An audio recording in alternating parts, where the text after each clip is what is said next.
కోటంరెడ్డి శ్రీధర్ రెడ్డి అనే నేను శాసనసభ సభ్యునిగా ఎన్నికైనందున శాసనం ద్వారా నిర్మితమైన భారత రాజ్యాంగం పట్ల నిజమైన విశ్వాసం విధేయత చూపుతానని, భారతదేశ సార్వభౌమాధికారాన్ని సమగ్రతను కాపాడుతానని, నేను స్వీకరించబోయే కర్తవ్యాన్ని శ్రద్ధాశక్తులతో నిర్వహిస్తానని దైవ సాక్షిగా ప్రమాణం చేస్తున్నాను.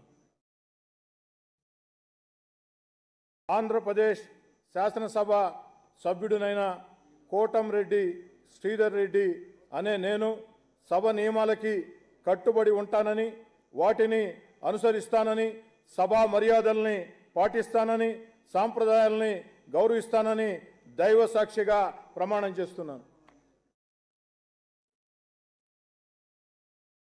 శ్రీ శ్రీనివాస్ ఆదిరెడ్డి.